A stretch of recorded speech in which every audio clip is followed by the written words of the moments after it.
The coldest week of January 1882 arrived in Harlan County, Texas, like a judgment from God, and it was on the worst morning of that terrible freeze that Clark Ramsey looked up from mending his fence posts to see a woman walking up his road with two small children trailing behind her like ducklings, following a mother who refused to slow down for anything.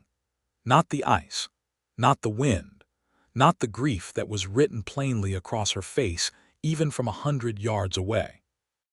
He stood there with his hammer hanging loose in his right hand and the cold biting straight through his coat, and he watched her come. She was not stumbling. She was not crying. She was walking with her chin lifted against that brutal north wind as if daring it to knock her sideways, and it could not, and it would not, because Stella Hale had already survived worse than weather. Clark set the hammer down against the post and pulled his coat tighter and walked toward the gate that marked the beginning of his property. The gate itself was just iron and old wood, nothing fancy, but it was his, and on the other side of it stood a woman he had never seen before in his life, and she was looking straight at him with brown eyes that held a whole history of hard things. She stopped when she reached the gate. Her lips were pale from cold. Her dark hair had come partially loose from its pins and was whipping around her face in the wind, but she did not push it back. She just looked at him, and he looked at her, and the two children pressed themselves against her sides like small animals seeking warmth. The boy looked to be about 7, with his mother's brown eyes and a too large coat that must have belonged to a man considerably bigger than him. The girl was younger, maybe 4. And she had her face buried in the side of her mother's skirt, except for one eye that was peeking out at Clark, with an expression caught somewhere between terror and fierce curiosity. "I am told," the woman said, and her voice was steady as stone even if it was hoarse from the cold, "that you are Clark Ramsey and that your ranch is a decent operation." "That's true enough," Clark said. "I am Stella Hale. My husband was Thomas Hale. He died 6 weeks ago of a fever, and before he died he spoke of you. He said you were a man who could be trusted." Clark stared at her. He did not know a Thomas Hale, not well, but he remembered him. A quiet man who had come through Harlan County about 2 years back and taken up a small homestead on the eastern edge of the county.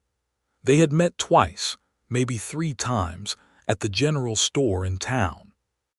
He remembered thinking Thomas Hale seemed like a solid sort of man, good handshake, eyes that looked straight at you. "I remember Thomas," Clark said carefully. "I was sorry to hear he'd passed. I only heard it recently. My condolences, Mrs. Hale." Something shifted in her face, a brief tightening around the eyes there and then gone. "Thank you," she said. "I will not pretend the grief is not real because it is, but grief does not keep children warm. My homestead burned down 11 days ago. A chimney fire. I lost nearly everything." Clark looked at the children again. The boy was shivering visibly. The little girl had given up all pretense of hiding and was now staring openly at Clark with both eyes, her small mouth pressed into a determined line that looked remarkably like her mother's. "Where have you been staying these 11 days?" Clark asked. "With a family in town named Prout. They are kind people, but they have 5 children of their own and a single room. I cannot impose further." She paused, and Clark could see her gathering herself, could see the pride it cost her to say what came next. "I am not asking for charity. I am asking for work. I can cook, I can clean, I can do laundry, I can mend, I can keep accounts if you need it. I was a school teacher before I married. I am asking for honest work and a roof over my children's heads until I can get back on my feet. I will earn every meal and every night of shelter." The wind screamed between them. Clark looked at this woman standing at his gate in the most punishing cold the county had seen in a decade, with her chin up and her eyes steady and her 2 freezing children pressed against her, and he thought about the size of his house and the emptiness of it, and about the fact that his housekeeper, old Mrs.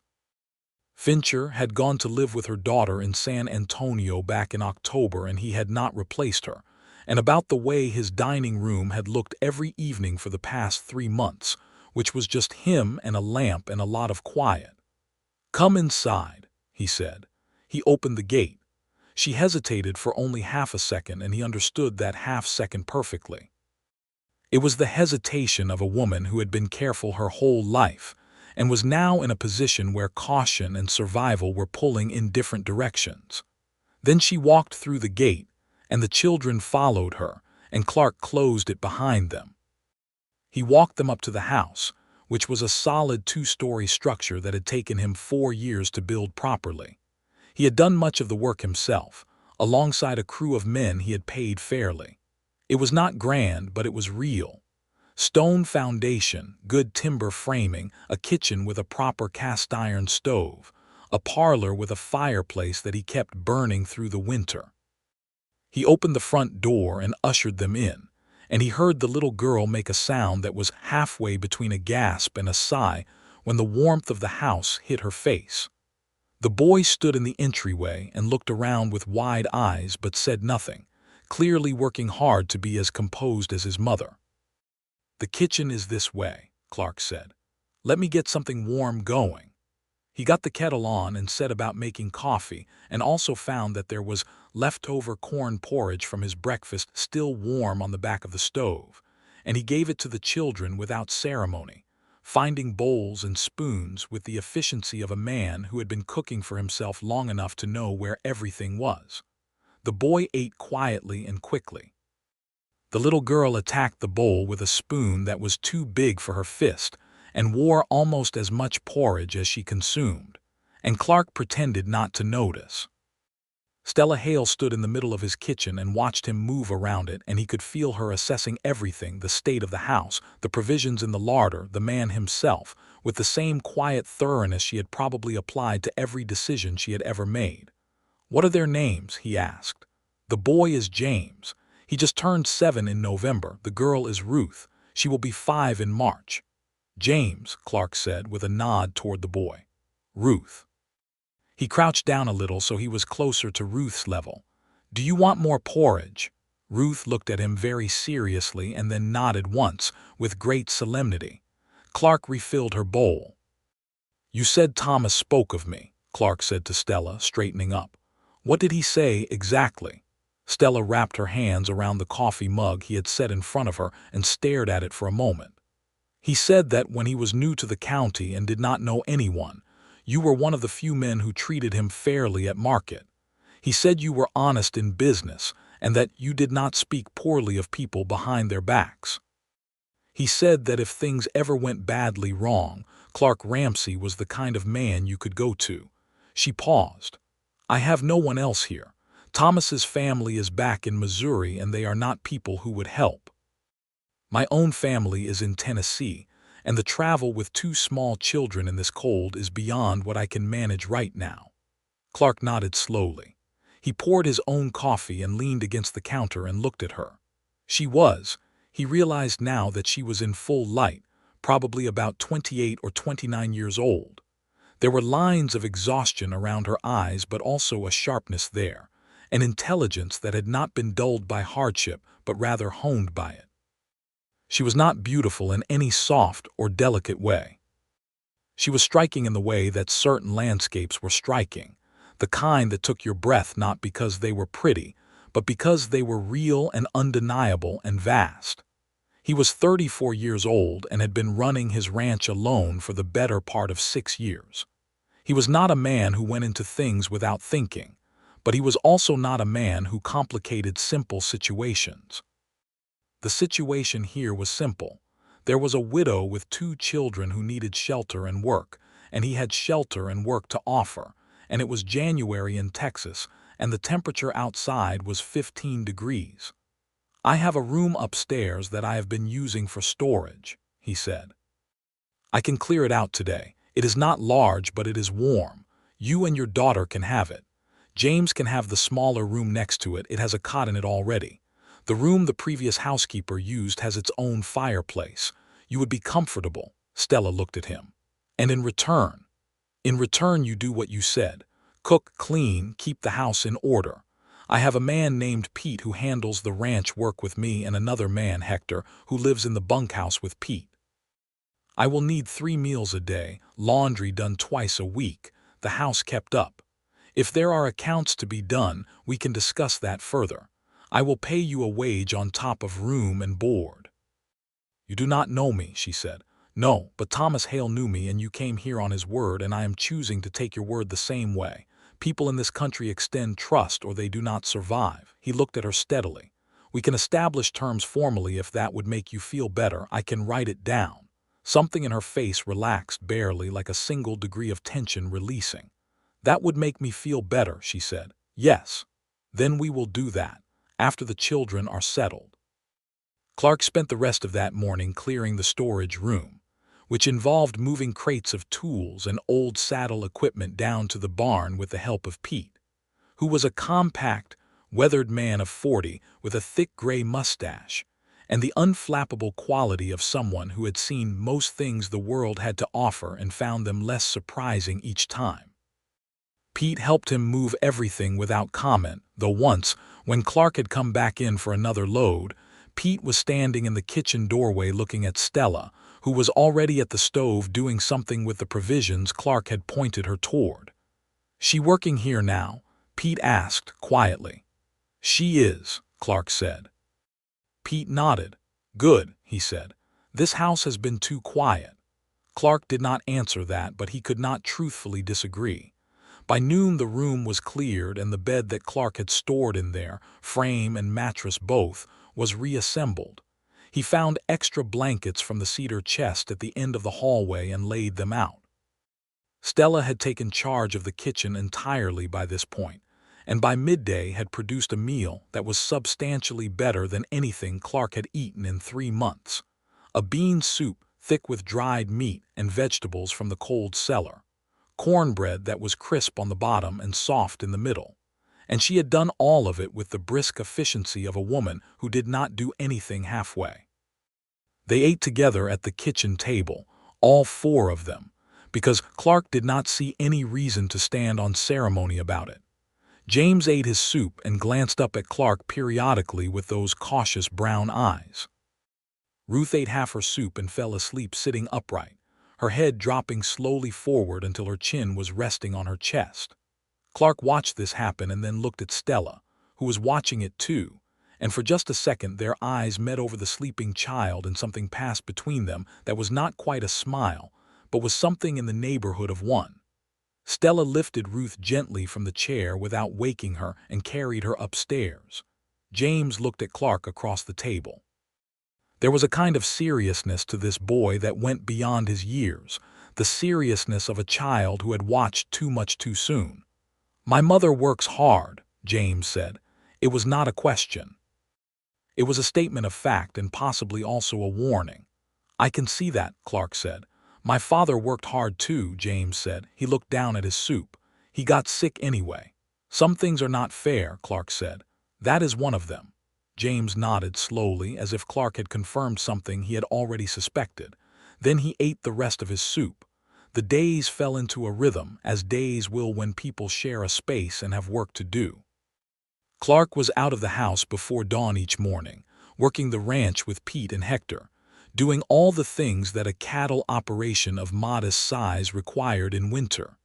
Checking on the herd, maintaining fences against the pressure of cold-hardened earth, hauling feed and water, repairing what broke, preparing for what might break next. He was rarely back at the house before midday, and he and Pete and Hector would come in stamping cold from their boots to find the kitchen warm and a meal ready, and the house swept and clean in a way it had not been in months. Stella moved through the house with a quiet efficiency that somehow never felt cold. She talked to her children as she worked, explaining what she was doing, asking their opinions on small matters, telling them about the properties of different herbs as she used them, why the fire needed tending a certain way, how you read the weather from the color of the sky. Clark began to understand, still teaching even when she was not in a schoolroom. By the 3rd evening, Clark came in to find James sitting at the kitchen table with a McGuffey reader spread open in front of him, and Stella standing behind him with her hand on his shoulder, pointing to words. Clark stood in the doorway longer than he needed to, watching, before he made a noise to announce himself. "He is behind where he should be," Stella explained, without apparent embarrassment. He missed a great deal of schooling after Thomas died, and then with everything that happened, I am catching him up. I understand there is a school in town, Clark said. There is. We went past it when we walked in. I intend to send him once the worst of the cold breaks and the road is less treacherous. She looked at James. Which means he needs to be ready. What word are you on, James? Constitution, James said, with the labored concentration of someone working on a very complex problem. Again, Stella said. Constitution, James said more carefully. Good, read me the sentence. Clark smiled to himself and went to hang up his coat. He learned things about Stella Hale in pieces, the way you learn most things worth knowing, not all at once but bit by bit, each piece fitting alongside the others until a picture emerged. She was from a town in Tennessee called Millbrook, the second of 4 children. Her father had been a schoolmaster and her mother a practical woman who had, according to Stella, an opinion on everything and the capability to back most of them up. She had gotten her teaching certificate at 20, had been teaching at a small school in Missouri when she met Thomas, had married him at 23 and followed him west when he was full of plans for a homestead of his own. She did not talk about Thomas much, and when she did it was with a careful, measured quality, like someone carrying something fragile. Clark did not push. He listened when she offered and did not ask for what she did not give. What he noticed more than the words she said was everything else. The way she stood at the window in the early morning watching the light come over the frozen fields, her coffee cooling in her hands, with an expression on her face that was something close to peaceful. The way she laughed when Ruth said something unexpectedly funny, a real laugh, unguarded, that changed her whole face and left him feeling oddly disoriented afterward. The way she had put a hand on his arm one evening when he had said something about Thomas that she thought was kind, a brief touch, just fingers on his forearm, and then she had taken it away, but he had felt it for a long time after. He was careful with himself about all of this. He had the self-awareness to know what was happening to him and the discipline, he thought, to manage it. She was a widow of 6 weeks. She was in his house because she had no other options. She was not there to be looked at or thought about in the way he was beginning to think about her. He kept himself busy, which was not difficult because ranching in January provided plenty of work, and he stayed out of her way, which was harder than it sounded because she was in his house, and the house, however solid, was not that large. It was Hector who made things complicated, in the way that well-meaning people often do.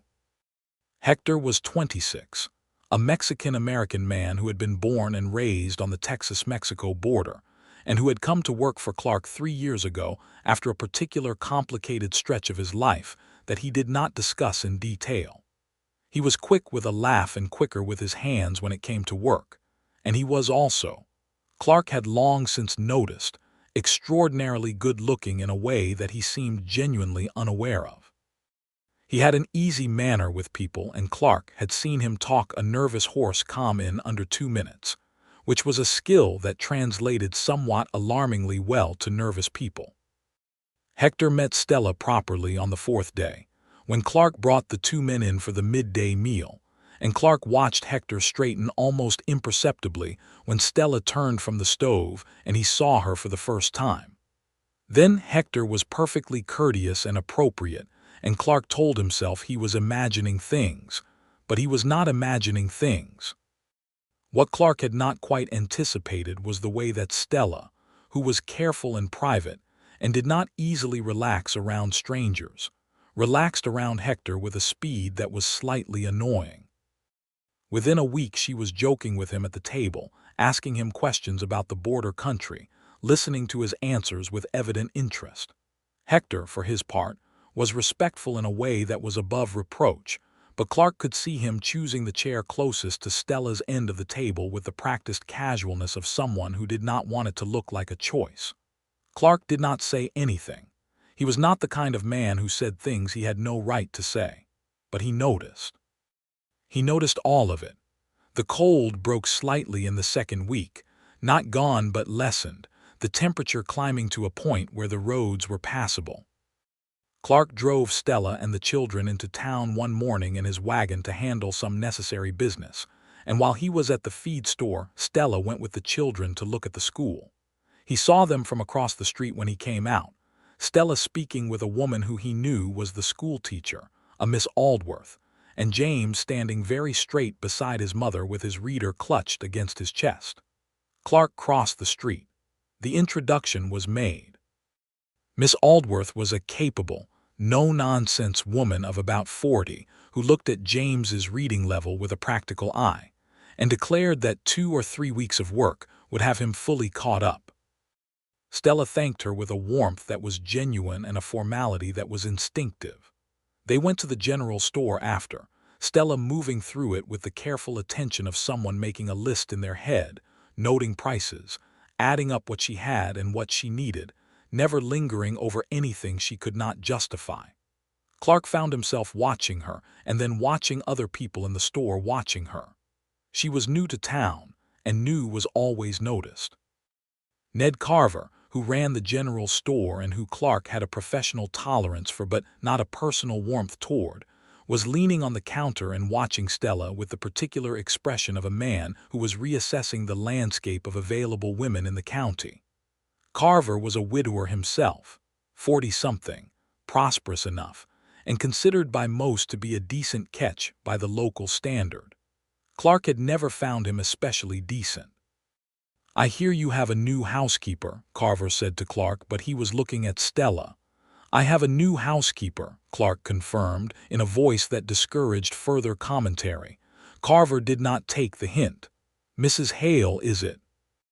"New in the county." Stella turned from the shelf she was examining and looked at Carver with a perfectly polite expression. "My husband had a homestead here for 2 years," she said. "I would not say I am entirely new." "Thomas Hale's widow," Carver said, nodding as if he were being gracious by remembering. "A terrible shame about him, a man in his prime." "Yes," Stella said, "he was." Ruth, who was standing at Stella's side holding her hand, and also holding a very serious conversation with a calico cat who was sitting on the end of the counter, chose this moment to inform the cat loudly that it had very large ears. Carver blinked. Stella pressed her lips together against a smile that Clark caught the edge of, and he turned away so that neither of them saw him smiling too. On the drive back to the ranch, with James dozing against Stella's side and Ruth sitting between Clark and Stella on the wagon bench examining a stick she had found with the focus of a geologist, Stella said, without preamble. Carver seemed interested. "He tends to be," Clark said. "In you?" she said with the perfect straightness of someone testing a joke. He looked at her. Her eyes were forward on the road, but there was something at the corner of her mouth. "In recent arrivals to the county," Clark said, carefully. She nodded. "I will keep that in mind." "You do not have to keep anything in mind," Clark said, and then felt that this had come out with more weight than he had intended and looked back at the road. The silence between them was not uncomfortable. It was the kind of silence that has texture and warmth to it, the kind between two people who are getting used to each other's presence and finding, against some earlier expectation, that they do not mind it. February arrived, and with it a slight thaw that made the days bearable and the evenings almost pleasant. Clark lit the parlor fire most evenings now, and Stella had taken to spending the hour after the children were in bed sitting in the parlor rather than going straight to her room. She had found a mending basket somewhere and worked through it methodically, and Clark had taken to being in the parlor himself in those evenings with his accounts book or occasionally a newspaper, and they existed in the same room in a manner that was, he reflected, the most content he had been in the evenings in a very long time. They talked more in those evenings than at any other time of day. Small things at first, the ranch, the weather, the children's progress, practical things, then larger things slowly. She told him about teaching, about how she had loved it and how the loss of it when she married and moved to the homestead had been something she had mourned quietly. He told her about how he had come to own the ranch, which involved a card game he was not proud of, a previous owner who had been a fool with money, and 3 years of bank loans he had barely survived. She laughed at the card game story, a proper laugh, and said her father would have disapproved, and then she said that her father would have done the exact same thing. He told her about his family, his parents who had both died of typhoid when he was 19, his brother who had gone to California and written twice and then stopped writing, the specific loneliness of being 20 years old and very much alone in a territory that had no patience for sentiment. She looked at him when he said that, with a look that he could not quite characterize except to say that it was not pity, it was recognition. "I know that loneliness," she said. "You should not," he said. "You have 2 children who adore you. You can be surrounded by people you love and still be lonely," she said. "It is not a contradiction." He thought about that for a long time after he went to bed. It was on a Thursday evening in the second week of February that things shifted in a way that could not be shifted back. Clark had come in from the barn later than usual because one of the mares had been showing signs of illness and he had stayed with her longer. And when he came in through the back door, he found the kitchen empty but the fire still going in the parlor. He hung up his coat and washed his hands at the basin and went toward the parlor. Stella was asleep in the chair. She had her mending in her lap, but her head was leaned back against the chair, and her eyes were closed, and she was breathing in the slow, even rhythm of genuine sleep, not the light half-sleep of a person who might wake at any moment. The firelight moved over her face, and Clark stood in the doorway and looked at her, and felt something happening in his chest that he had not felt in a very long time, something large and quiet and serious. And he knew perfectly well what it was, and also perfectly well that he could not say so, not to her, not now. He put a log on the fire quietly, so it would keep burning a while longer. He took the mending from her lap and folded it and set it on the table. He found the wool blanket from the chest under the window and draped it over her without touching her. Then he stood up and looked at her face one more time in the firelight, and went upstairs to bed. He lay awake for a while, looking at the ceiling, and thought about the fact that Thomas Hale had trusted him, and that Stella Hale had come to his gate on that word, and that trust was the thing that made it possible for her to be here, and also the thing that set the boundaries of it. He was not a man who would cross lines of that kind. He was not. He was also not a man who could talk himself out of what he already felt, and he was honest enough with himself to stop trying. She found the blanket the next morning and looked at him across the kitchen table with an expression that was hard to read but that he held steady through without dropping his eyes. She said nothing about it. Neither did he. But the parlor evenings continued, and the quality of them changed, in the way that the air changes before a storm without there yet being any visible weather. It was Hector who brought things to a head, though not in the way Clark had expected. The trouble started on a Saturday in late February, when a man rode into the ranch that Clark recognized as one of Carver's hired men, a rough sort called Dillard who had a reputation in town for being loyal to whoever was paying him, and for not being overly burdened by principles. Dillard had a letter for Stella, which he delivered with the cheerful certainty of someone who had been sent with a specific purpose, and expected it to succeed. The letter was from Carver. Clark did not read it, but he saw Stella's face as she read it, and he saw the way her jaw tightened, and then the way she folded it with great precision and set it down on the kitchen table. "Carver is offering to employ me," she said, "as his housekeeper at a wage that is higher than what you pay. He also mentions that his house in town is more comfortable and closer to the school." Clark looked at her. "And what does he want in return?" She met his eyes.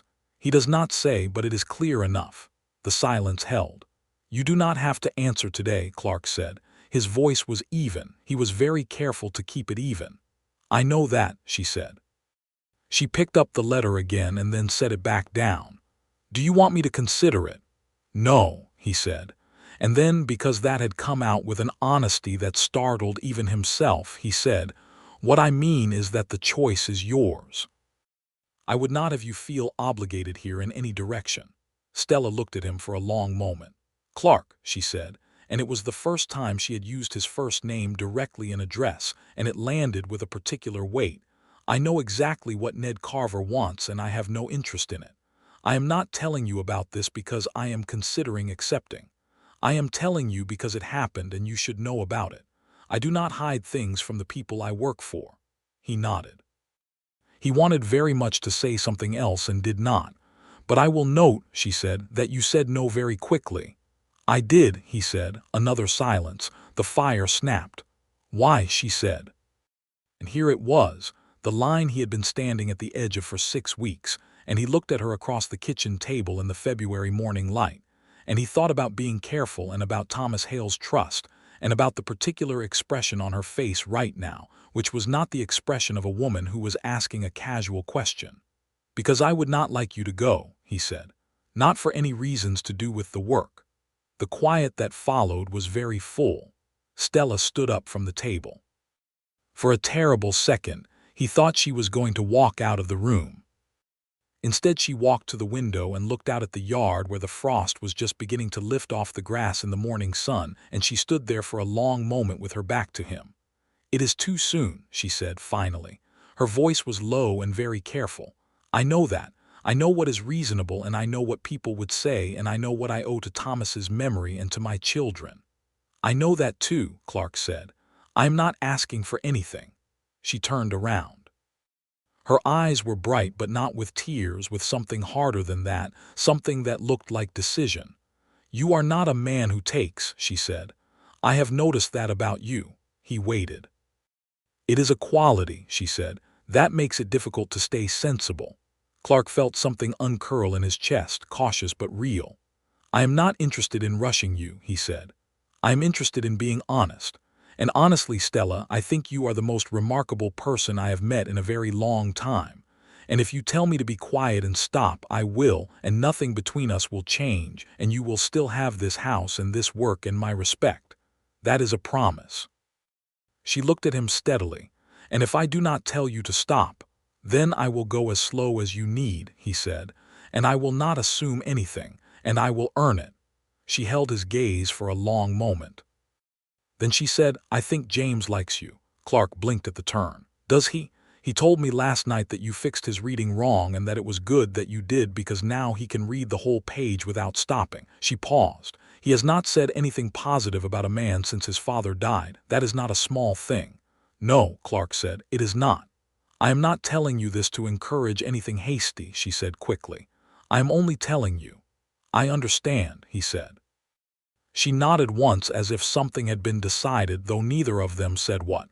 Then she turned back to the window and said, "The frost is lifting. It might be a decent day."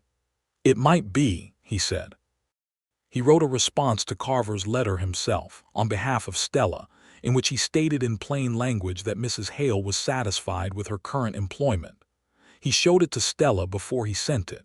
She read it, and something in her expression suggested she found the plainness of it more satisfying than she was going to admit, and she said only, "That is fine," and handed it back.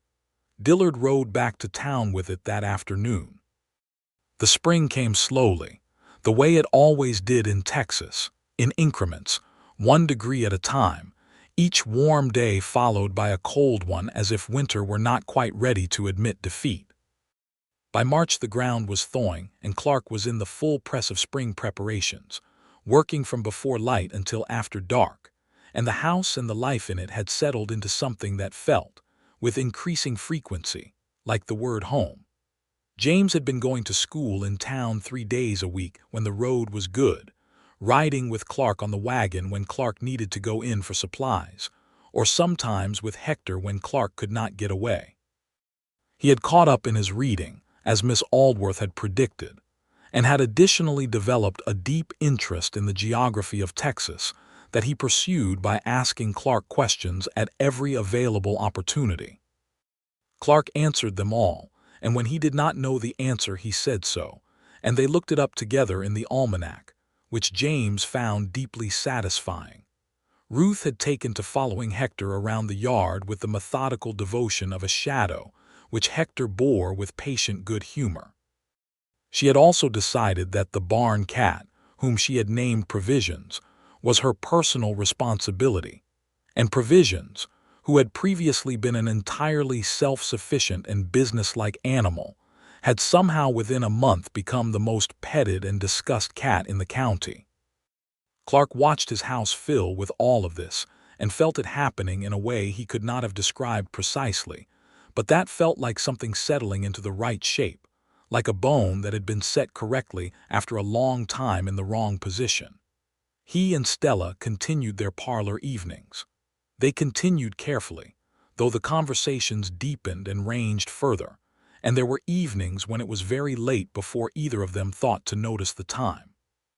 She told him about Missouri, about the years on the homestead before the fever took Thomas, about the specific kind of grief that comes from watching someone you love diminish by degrees and being powerless to stop it. He listened to all of it without interruption and without offering comfort that had not been asked for, and she looked at him after, each time, with an expression that said she was aware of what he was doing and that she valued it. One evening in late March she told him about the fire.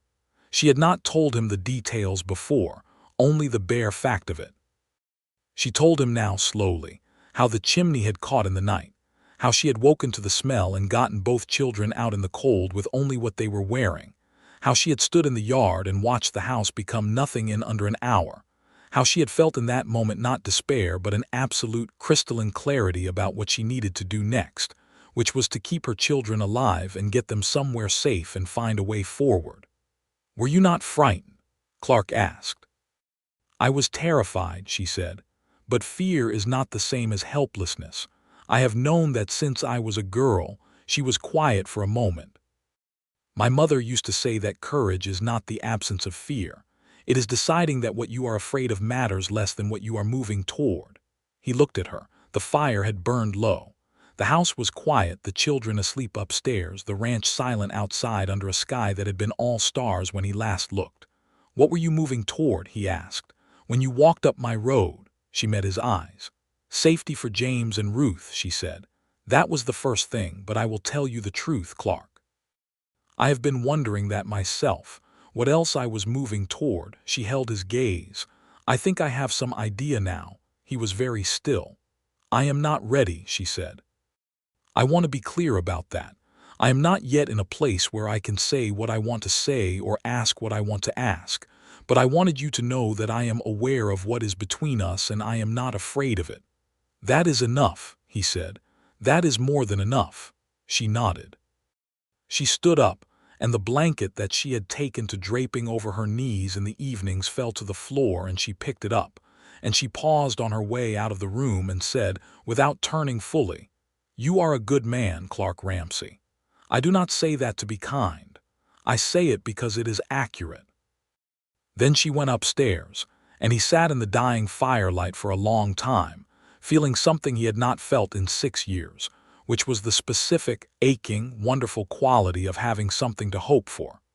April was warm and eventful.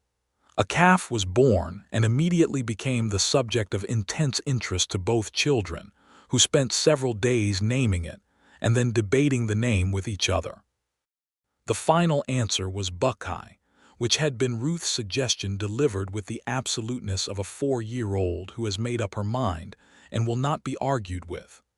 Clark, who had never named a calf in his life, found himself asking after Buckeye's welfare with embarrassing frequency. He and Stella had their first real disagreement in the second week of April, which he would later think of as a turning point of a different kind. The disagreement was about money. She had been keeping his accounts now for 2 months, having offered once and demonstrated within the first week a competence that exceeded his own considerably.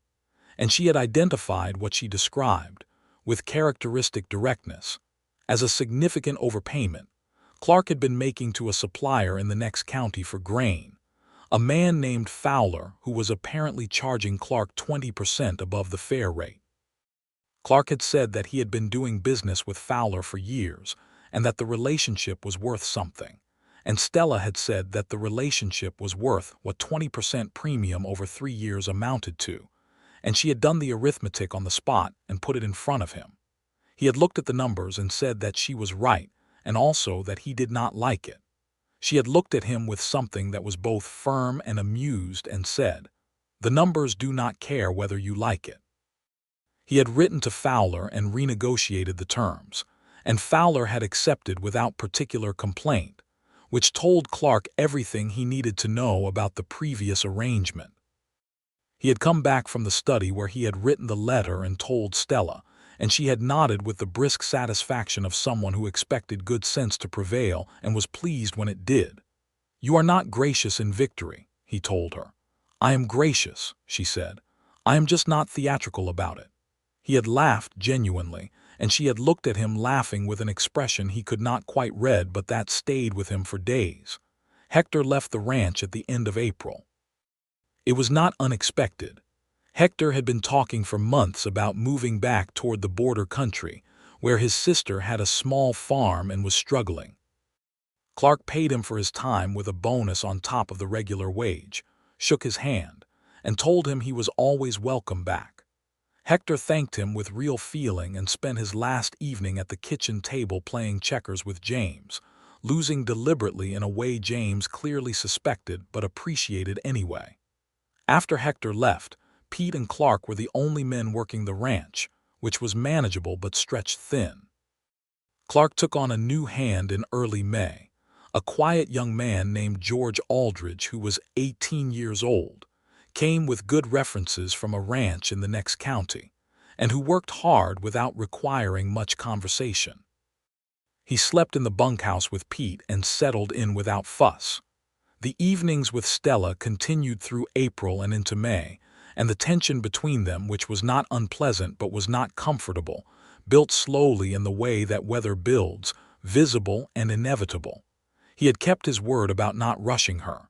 He asked nothing. He offered nothing that she had not indicated she wanted.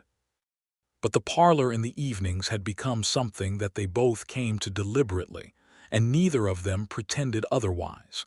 It was a Saturday evening in the second week of May when Stella put down her mending and looked at him across the parlor and said, "I want to talk about something." "All right," he said. He put his accounts book down. She was quiet for a moment, gathering. He had learned to recognize this quality in her, the slight pause before something important, and he waited. "When Thomas and I were courting," she said, "he used to bring me wildflowers every time he came to call, completely impractical, totally inconsistent with everything else about him, which was sensible and steady, but every time," she looked down at her hands. "I think about that sometimes. The version of a person that courtship reveals. The particular thing a person chooses to show you when they are trying to be seen." "And what have I shown you?" Clark asked carefully. She looked up. "Your honesty," she said. "Your patience, the way you are with James, the way you talk to Pete like an equal and not a hired man, the way you stayed with that mare for 3 hours when she was sick even though it was past midnight." She paused. "I have been watching you, Clark. For 4 months I have been watching you, and what I have seen is a man who does not perform goodness, who simply is it, and I have been trying to talk myself out of what that means to me, and I cannot." The parlor was very quiet. "What does it mean to you?" he asked. She stood up. She crossed the room, not quickly but with that quality of decision he had noticed in her from the beginning, and she stopped in front of his chair and looked down at him, and he stood too because he was not going to have this conversation with her standing over him. They were very close, closer than they had been since that first day at the gate. "It means," she said, "that I would like you to court me properly, if you are still willing. I know it is unusual, and I know it is too soon by any measure that this county would recognize, and I know there will be talk. But I have been a widow doing everything alone for long enough that I have lost patience with what is usual, and I am telling you what I want, which is what Thomas always told me to do when I was hedging around something. He said I was better at it than I knew. He was right." Clark looked at her face in the lamplight, this woman who had walked up his road in the worst cold of the year with her chin up and her children behind her and her whole life in pieces around her feet, and had refused, in every moment since, to be anything less than exactly who she was. "I have been wanting to court you since February," he said, "and I was not going to say a word until you told me I could." Something in her face shifted, opened, the last of the careful guardedness giving way to something younger and warmer underneath. "Then say something," she said. "Stella Hale," he said, "you are the best thing that has come through that gate in the history of this ranch, and I include the cattle." She laughed, and it was the same laugh as the one over the sleeping Ruth at the kitchen table 4 months ago, unguarded and real, and it did to his heart what it always did. He did not kiss her that night. He thought about it. He was fairly certain she would not have objected, but he wanted to do this right. He wanted to do it in order, and the order was that you told a person how you felt about them before you put your mouth anywhere near them. He brought her wildflowers the next Sunday. He had remembered what she said. He drove out early in the morning along the creek bottom where the spring flowers were coming in and cut a proper bunch of them and brought them to the breakfast table wrapped in a piece of cloth. She took them and she did not say anything for a moment, just looked at them, and when she looked up her eyes were bright. "James said you left early," she said. "He thought you were checking the east fence." "I was," Clark said, "and then I found a detour." She found a jar for the flowers and set them on the kitchen windowsill, and they were there all week, and every time he walked through the kitchen he noticed them. Courting Stella Hale was the most interesting thing Clark Ramsey had ever done, and he had broken a horse once that most men in the county refused to attempt.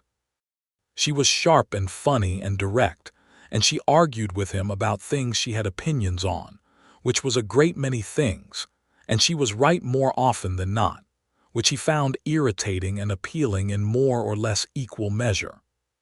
She had standards he was not always certain he met, and the quality of trying to meet them was, he discovered, not exhausting but invigorating, like working muscle he had not known was there. They took the children into town on Saturdays. They drove out to the creek on Sunday afternoons when the weather permitted and sat on the bank while James fished with a bent pin, and a patience that exceeded his years, and Ruth narrated the activities of whatever insects and small creatures she found in the grass with the earnest thoroughness of a natural historian. Clark and Stella sat on the bank and talked or did not talk, and both were equally good. He kissed her for the first time on the first day of June, and it happened simply, without dramatic preamble. They were in the yard after supper, the evening light long and golden over the fields, the children inside, and she was pointing something out to him about the root structure of a plant she had found near the garden wall, some practical thing about soil drainage, and he was looking at the side of her face as she talked, the line of her jaw in the evening light, and he turned her by her shoulder with his hand and kissed her once, gently, and then let go. She looked at him for a moment. "The drainage problem," she said, "is still going to need addressing." "I know," he said. "After supper tomorrow," she said, "I will show you." "All right," he said. She went back inside, and he stood in the yard for a few minutes with the evening light going golden around him, feeling somewhat spectacularly happy. He spoke to Pete about it the next morning, which was not something he had planned but which happened because Pete arrived at the barn in the early hours and took one look at Clark's face and said, "You told her." "More or less," Clark said. Pete nodded. He worked in silence for a moment, pitching hay with the steady rhythm of long habit. "She will be good for this place," he said. "She is already good for this place." He paused. "And good for you, which is what matters more." "Is it obvious?" Clark said. "Only to anyone who has eyes," Pete said. Clark accepted this with what dignity he could. He spoke to James one afternoon in June alone while they were mending the fence on the south pasture side by side. He had been thinking about when and how to do this for a while, and had decided that there was no perfect time. So he simply said what he had to say, which was that he had very strong feelings for James's mother, and that he wanted to speak to James about it because James was a member of this family and his opinion mattered. James had listened to all of this with the solemn attention he brought to most things. Then he said, "Are you going to ask her to marry you?" Clark looked at him. "Eventually, I hope, if she is willing." James was quiet for a moment. He was pulling a fence wire taut with both hands, his tongue between his teeth with concentration. "My father would want her to be happy," he said. "He used to say that. He said all he wanted for her was for her to be happy." Clark said nothing. He waited. "She is happy here," James said. He looked at Clark with the direct gaze of someone who had decided something. Not just the work or the house. She is happy. He looked back at the fence. I think that is what my father would want, so I think it is all right. Clark's throat was a little tight. Thank you, James, he said. Do not make her cry, James said. She hates to cry. I will do my best, Clark said. Good, said James, and went back to the fence wire with the look of a man who has completed an important piece of business. He told Ruth the following week, not as a formal conversation, but because Ruth had asked him directly in the middle of breakfast, while staring at him with the unnerving clarity of a nearly 5-year-old, whether he was going to be her new papa. Clark looked at Stella, who looked back at him with the expression of a woman who was extremely interested in his answer and was not going to help him formulate it. I hope so, Clark said. If your mama agrees. Ruth considered this for a moment. Then she said, What about Buckeye? Buckeye will still be here, Clark said. Good, Ruth said, and went back to her biscuit with the air of a negotiation successfully concluded. Clark proposed to Stella on the 4th of July of 1882. He had thought about something elaborate and decided against it on the grounds that she was not a woman who appreciated unnecessary complexity. He waited until the children were in bed and the parlor was quiet and the summer night was warm and dark outside the windows. And then he said her name and waited until she looked at him. And then he said that she was the person he wanted to spend his life with, and that he thought they would be excellent together, and that he loved her, and would she marry him?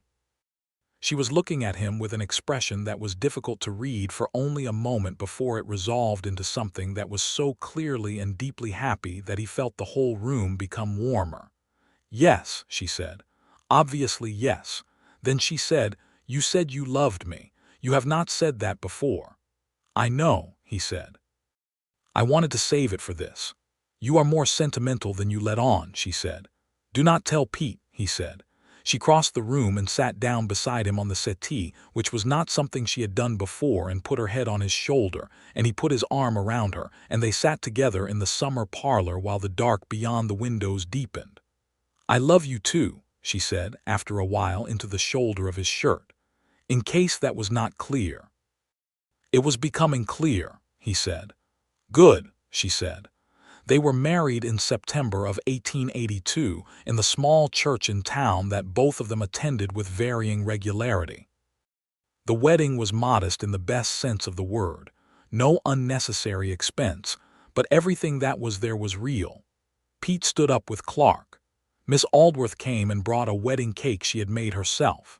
The children sat in the front pew, James in a coat that fit him properly this time because Stella had made it, and Ruth in a dress she had chosen herself and which was extremely pink.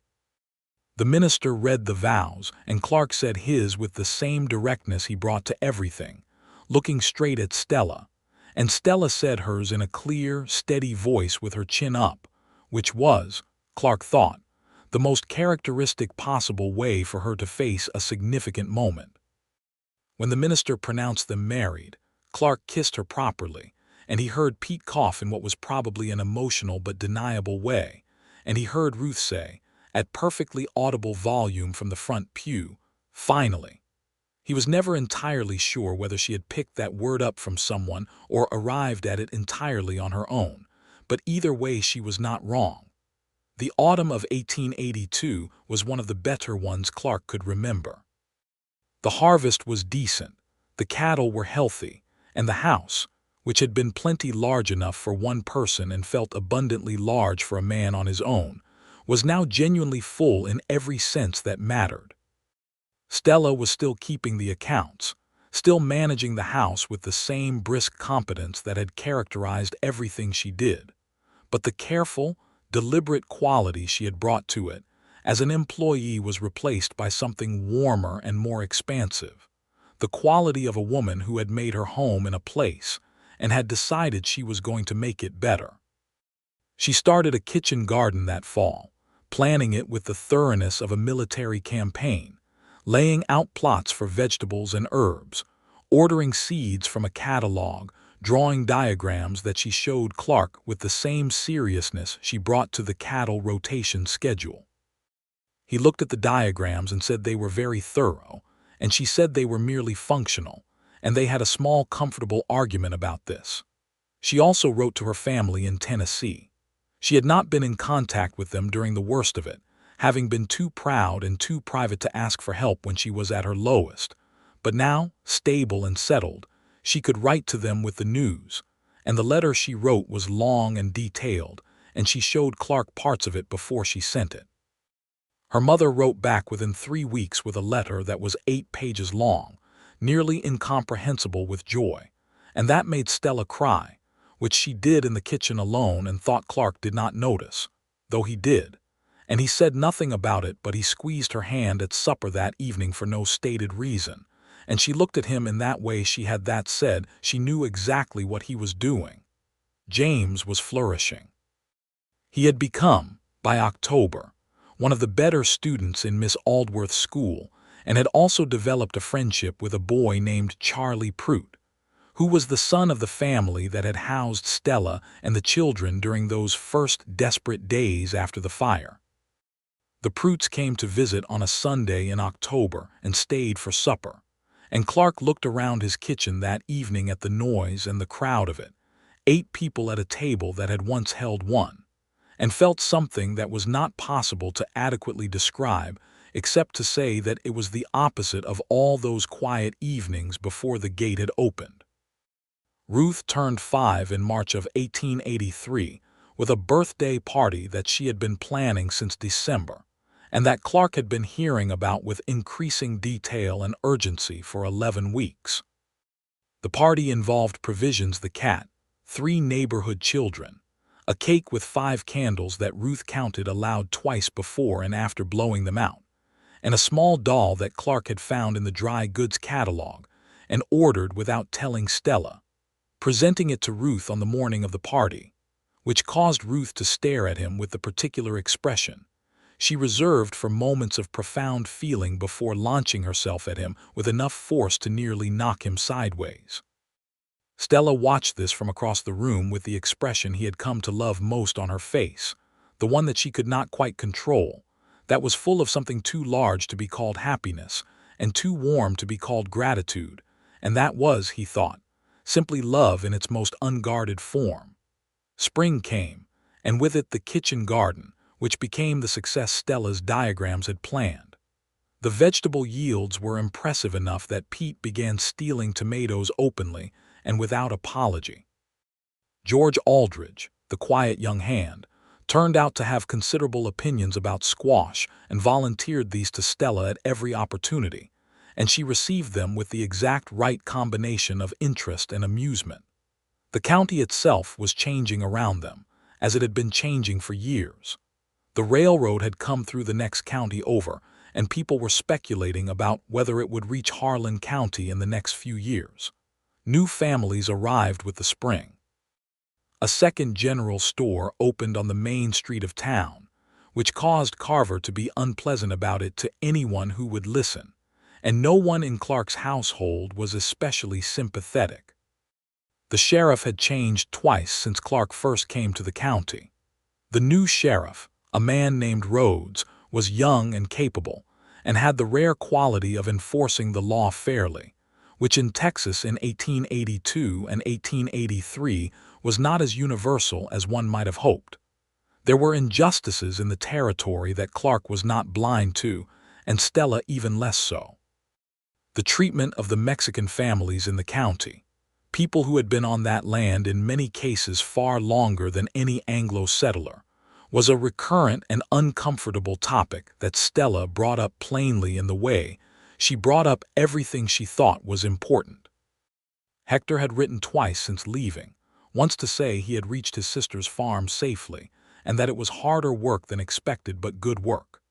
The second letter came in the summer of 1883 and said that he had met a woman named Alejandra, and Clark read that part to Stella over breakfast, and she looked so pleased that James asked what was in the letter, and she read it to him too.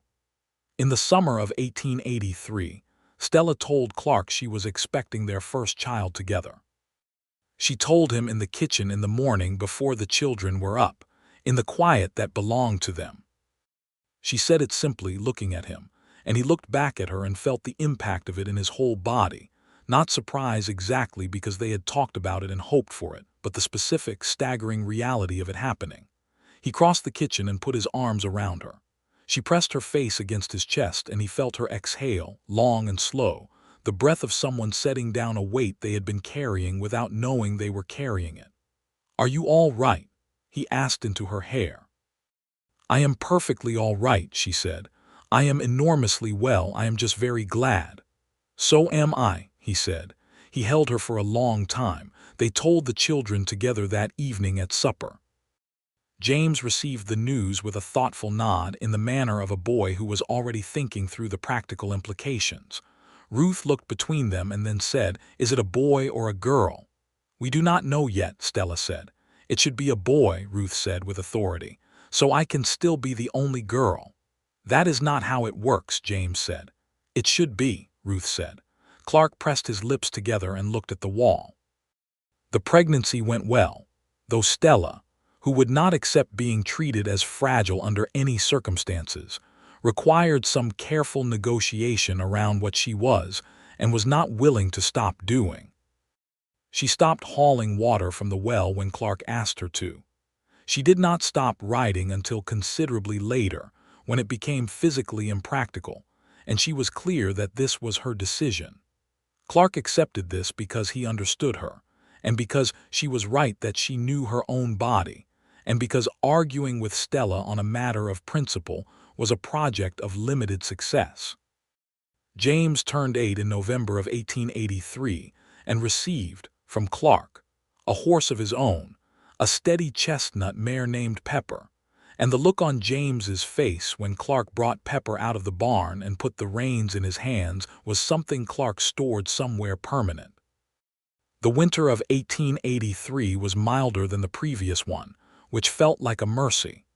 Stella was large with the baby by January, and she moved around the house with the same brisk efficiency as always, simply adjusted slightly, and she was, Clark thought privately, more beautiful to him in this season than she had been in any other.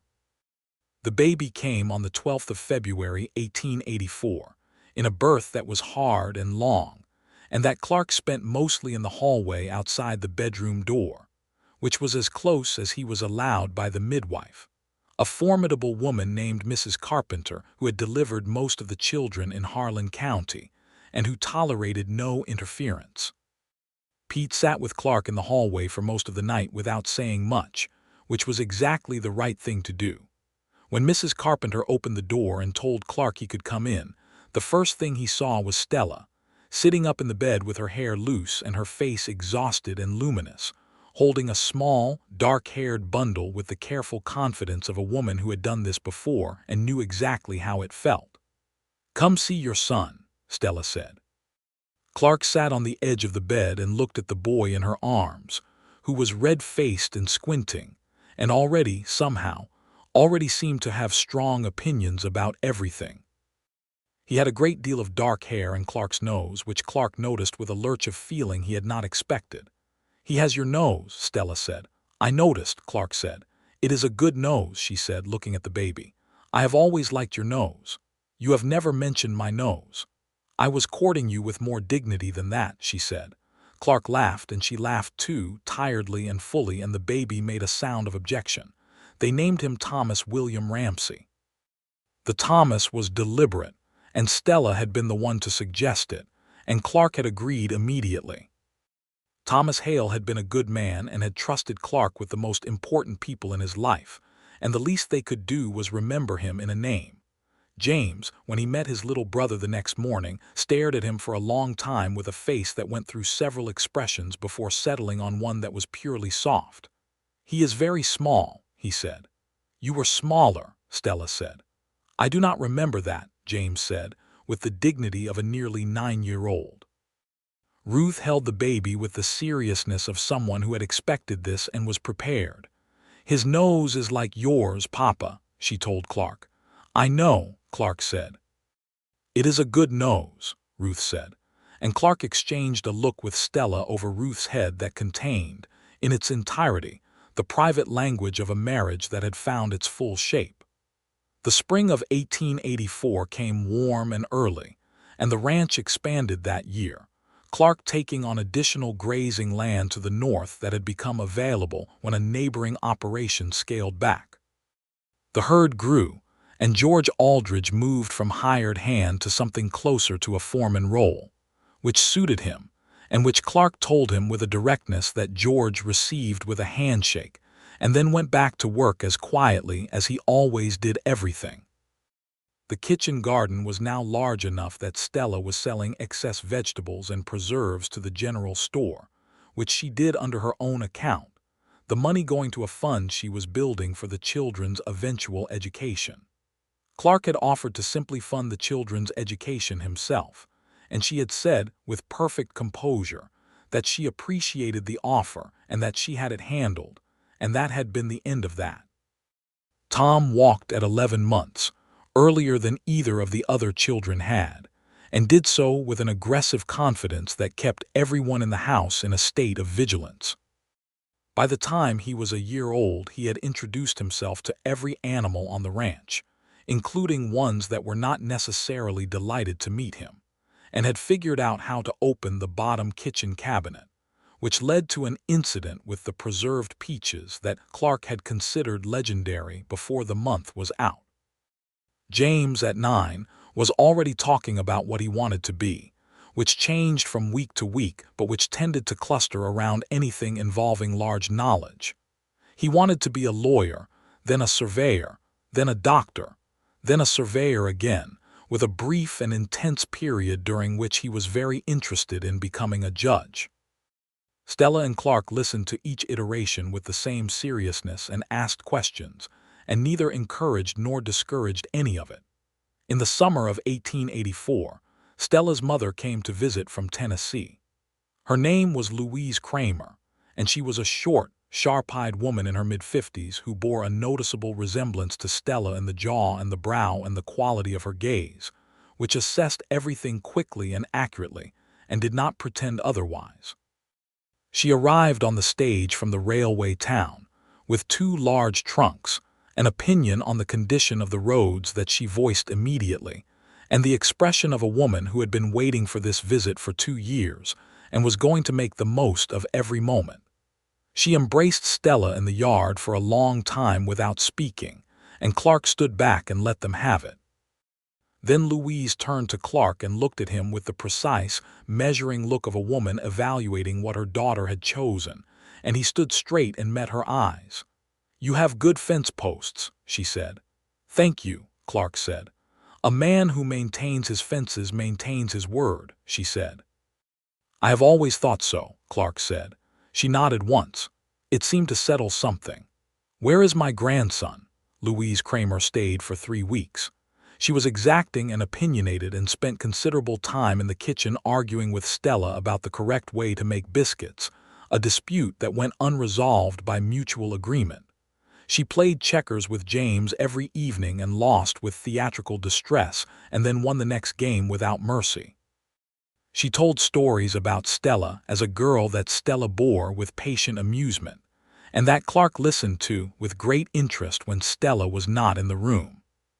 She held Tom for hours at a time with the specific contentment of a grandmother who has been too far from her grandchildren for too long.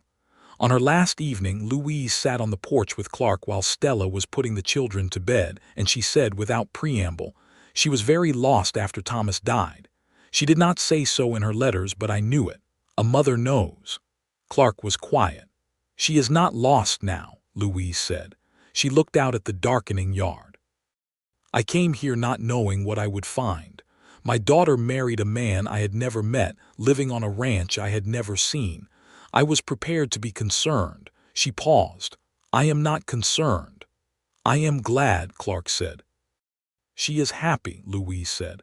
"The proper kind, the kind that is in the eyes. You cannot manufacture that kind." She stood up, gathering her shawl. "I did not need to come all this way to tell you that, but I wanted to say it directly. You are a good man. She is a lucky woman, and I believe she knows it." Clark was not sure he trusted his voice entirely, so he simply said, "I am the lucky one." Louise made a sound that was not quite a laugh and not quite a scoff, but somewhere between them, the sound of a woman who had seen enough of the world to take that kind of statement with a degree of tolerance. "You are both lucky," she said. "That is the best kind." She left the next morning on the stage, and Stella stood in the yard watching the stage until it was out of sight, and Clark stood beside her, and after a minute she found his hand without looking for it, and he held it. "She approved," Stella said. "She mentioned the fence posts," Clark said. Stella glanced at him sidelong. "That is high praise from her." "I gathered," Clark said. They stood in the yard a little longer, the September morning warm around them and the ranch going about its business behind them. And then Stella said they should see to Tom, who had probably found something he should not have by now, and Clark agreed, and they went back inside their house. The years gathered themselves quietly after that, the way years do when the foundations are solid. Tom Ramsey grew from an aggressive walker into an aggressive talker, opinionated and loud and deeply attached to anyone who would listen to him, which on a ranch was everyone because there was nowhere to go that he was not. He had Clark's build even at 3, broad through the shoulders, and Stella's brown eyes and her quickness, which combination meant that from a very young age he was simultaneously the person most likely to have figured out the right answer, and most likely to have gotten there by some means no one else would have thought of. Ruth turned 6 in the spring of 1884 and started school herself that fall, a milestone she approached with the seriousness of a military campaign. She became, within months, the child in the class most likely to tell the teacher when the teacher had made an error, which Miss Aldworth received with the patient resilience of an experienced woman, and which Stella heard about in notes sent home and addressed with a combination of firm correction and private, completely concealed pride. James was 10 that November and had settled, for the time being, on wanting to be a lawyer, which Clark thought was probably where it was going to land, based on the evidence. The boy argued everything he believed in with a precision and passion that was exhausting to be on the other side of and quietly remarkable to watch when it was directed at someone else. Clark told him, one evening in the study, that whoever he became, he should be certain it was something that required thinking and doing in equal measure, because that was where he was best. James had looked at him with a face that was working very hard to be unmoved and said, "I know." Which was exactly the right answer, and delivered in exactly the right way. Stella became pregnant again in the fall of 1884 and told Clark in the same kitchen morning they had established for important things, with the same quality of certainty, though this time there was no held breath to release because this was a life they were both fully and completely in. "Do you have a preference?" he asked. "A healthy baby," she said. "Of course," he said. "But beyond that," she considered. "Another boy would be good for Tom," she said, "so he has someone to be terrible with." Clark looked at her. "That is your reasoning. Ruth is going to be formidable," Stella said. "She should not be outnumbered." "Ruth is already not outnumbered by anyone," Clark said. Stella smiled at that with the full, real smile that still did to him what it had always done. "True," she said, "but still." The baby born in May of 1885 was a boy, which made Tom profoundly pleased and which confirmed Stella's prediction about the ratio of power. They named him Henry Jack Ramsey, and he was from his first day a quieter soul than Tom, with wide eyes that looked at everything with a thoughtful patience that somehow already at the hospital stage suggested a person who would think before he spoke, which in this house was a considerable distinction. Clark stood in the doorway of the bedroom watching Stella nurse the baby in the evening light, with Tom asleep in the trundle nearby, and the sound of James and Ruth somewhere downstairs in friendly argument about something, and he felt the specific weight of his own life, its full actual weight, the good kind, the kind that means you have built something real. Stella looked up and found him in the doorway and said, "Stop looking at me like that." "Like what?" he said. "Like that," she said, and the corners of her mouth were doing what they did. He came in and sat beside her on the edge of the bed, and she leaned into him slightly, and Henry opened his eyes briefly and then closed them again with the vast indifference of a very new person toward everything that was not food and warmth. "Henry Jack," Clark said. "He looks like he already knows things." "He looks like he needs sleep," Stella said. "So do you," Clark said. "I will sleep when everyone else is sleeping," she said, which was her policy on this as on most things, and which he had long since stopped arguing with. He kissed her temple and sat with her a while longer, and the evening settled around them, and the house was full in every room with the noise and warmth of everything they had made together out of a gate and a cold morning, and a woman with her chin up. By 1886, the ranch had grown enough that Clark needed a second hand alongside George, and he hired a man who had been recommended by Pete, whose name was Wallace and who proved steady and reliable. Pete himself was getting older, slower in the morning, and Clark had begun adjusting the work accordingly with a care that Pete received without comment, but that Clark knew he noticed. The railroad reached the county that same year, which changed everything in the way that railroads always changed everything. Faster commerce, higher prices for cattle, new families arriving with the trains, the county growing in ways that were exciting and also sometimes not. Clark and Stella talked about all of it with the directness they brought to everything, what it meant for the ranch, for the town, for the people already there, for the children's futures. Miss Aldworth retired from teaching in 1886, and there was a brief panic about who would replace her. Stella was asked, by the school board, whether she would consider taking the position. She came home with this and told Clark at supper in front of the children because she had no practice hiding things, and the table fell quiet in a way that was full of attention. "Do you want it?" Clark asked. She looked at him. "I always wanted to teach," she said. "I told you that." "I remember," he said. "It would mean changes to how the house runs," she said. "I could not do both." "The house will manage," Clark said. "The kitchen garden," she said. "I can manage the kitchen garden," Clark said, and Ruth made a sound that was not polite, which James told her was not polite, and Stella said, "Clark is perfectly capable," and the argument dissolved. She took the position. She taught at the school in town 5 days a week, and she was, by all accounts, extraordinary at it, because she brought to teaching the same quality she brought to everything: the absolute certainty that the person in front of her was capable of more than they had yet been asked to achieve, and the patience to wait for them to find it. The kitchen garden was managed by Clark with George's help and came out tolerably well, and Clark never asked for credit for this because he had put a small plant in upside down in the first week, and Stella had found it and righted it without comment, and he felt the balance of expertise was clear.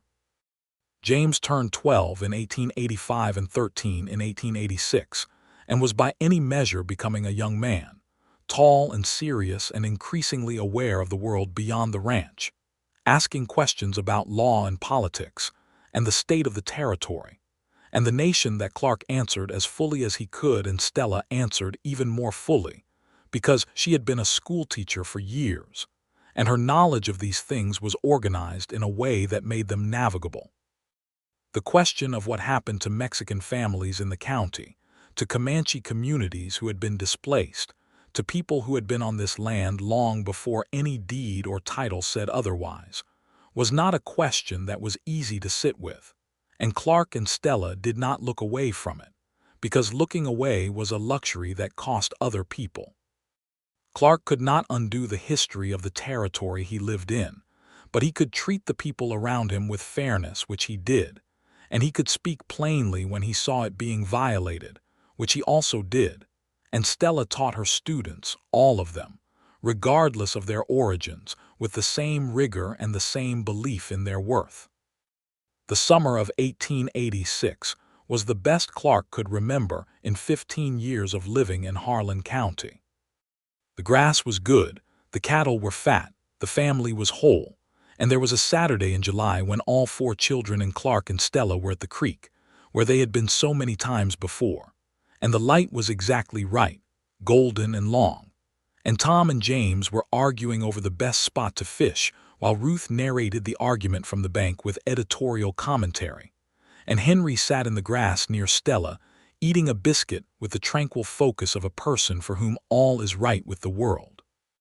Clark was leaning against a cottonwood and watching all of this, and Stella was beside him with her shoulder against his, her hat off, her face in the late afternoon light, and she said, "Do you remember the first time you brought me here?" "April of 1882, he said. "Before we were officially courting. You said it was a practical location for a Sunday excursion." "I was being careful," she said. "I know," he said. "I remember thinking that if I could just get you to come here enough times, you would eventually run out of practical reasons and have to admit a different one." She looked at him sideways. "That was what you were thinking." "More or less," he said. She was quiet for a moment. Below them, Tom had apparently won the argument about the fishing spot and was now telling James why with great thoroughness. James was listening with the expression of someone who was conceding to avoid the longer conversation. "I admitted the different reason approximately 1 week later," Stella said. "You were economical about it," Clark said. "I was certain," she said. "There is a difference between taking your time and being uncertain. I was never uncertain. I was just deciding how to say it." He turned his head and looked at her profile, the familiar and extraordinary landscape of her face in the light that he had been looking at for 4 years, and that still had the same effect on him as it had the first morning in the kitchen when she had walked in and started managing his stove. "I knew the moment you walked through the gate," he said. She looked at him. "You did not." "I did not know what I knew," he said, "but I knew something. I stood there with my hammer in my hand, and I watched you come up the road, and I thought, there is a person who will not be argued with." She laughed, and the sound of it went out over the creek and the children below, and James looked up briefly, and then back at the water with the expression of a person who has been a witness to enough to know what he was hearing and who found it, at 12 years old, both tolerable and good. "I had my chin up," Stella said. "You always have your chin up," Clark said. She took his hand, the way she had been taking his hand for 4 years, with the same clean certainty that had characterized everything she did from the day she had appeared at his gate in the coldest week of the year, with her children behind her and her whole life in pieces, and a pride she would not put down for anything. He held it, the way he had been holding it for 4 years, and intended to go on holding for the rest of his life. Below them on the creek bank, Tom had caught a fish and was announcing this to everyone in the vicinity, including the fish, with the full vocal force of a 5-year-old who has done something for the first time and wants the universe to be aware of it. Ruth was already explaining to him how to hold it. Henry watched from the grass, biscuit finished, with the wide eyes of a child who was deciding whether fish were interesting. James was already reaching for the hook with the patient competence of a boy who knew his brother was going to need help. Clark watched his children, all 4 of them, in the summer light on the bank of the Texas Creek, and he thought about that January morning and the gate and the road and a woman with her chin up, and he thought about all the cold and loss and work and laughter and argument and beauty and life that had come through that gate with her. He thought about Thomas Hale, who had trusted him across the distance of very few meetings and had been right to do it, and he was grateful for that trust in a way that he carried quietly but completely. He thought about James at the fence post, saying his father would want her to be happy. She was happy, the proper kind, the kind that was in the eyes. He tightened his hand around hers, and she turned to look at him, and she knew exactly what the look on his face meant because she had been reading it for 4 years and she would go on reading it for the rest of her life, and she put her head against his shoulder the way she did, and the summer afternoon held them, and below them on the bank their children were loud and alive and theirs. The creek ran on. The cottonwoods shifted overhead. The light stayed long and golden the way Texas light does at its best, generous and warm, the kind of light that forgives the hard winters and the hard years and asks only that you stay for the good ones. They stayed.